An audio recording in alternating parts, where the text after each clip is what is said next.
We will talk about the different type of startups that we have in general. But before we go into that, I'll talk about the definition of a startup. I always ask this just because people confuses the terms. I would love to ask you, think, what's the difference between a startup and a company? And there are many answers that I usually get. A startup is a tiny company, a startup is an idea, a startup is a product, a startup is an app, or things like that are not necessarily a startup. So we'll start with the basics. A startup is an entity that is looking for a business model that could scale, or a solid business model that they can scale. What this means, a startup is something that it's looking something that they know that are good at it. For example, in my case, I was doing products at the beginning before I realized that I was good building software for somebody else.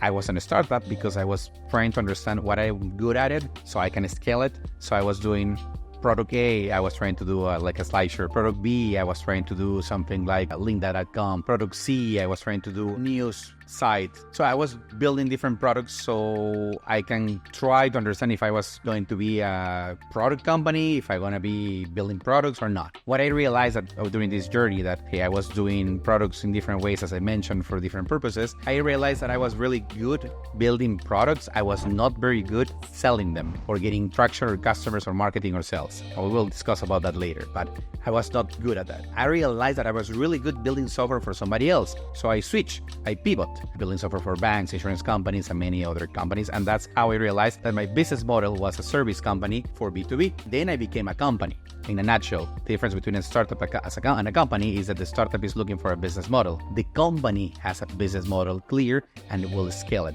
Now, said that, you have a different concept, which is the startup culture, which means you could be in a startup with a startup culture and startup with a very hierarchy culture, or the same way in the corporations or a company. A company could have the DNA of a startup and keep behaving as a startup culture, even when your business model is clear. A clear example of that, there are many companies like Google, among others, that they have that vibe, which means that they are willing to fail, they're willing to be innovative, among other things. You don't lose that DNA because you have a business model defined. In fact, your business model will be predefined eventually, and that's great, but you're a company already. So that's a big difference between a startup and a company. So don't forget that, because that will define the moment that you try to scale something. Just one more phrase: whatever you do, fall in love of the problem, not the solution, which means if you have a good problem, you will be able to find a solution eventually for that problem that later will become a business model that will become a company.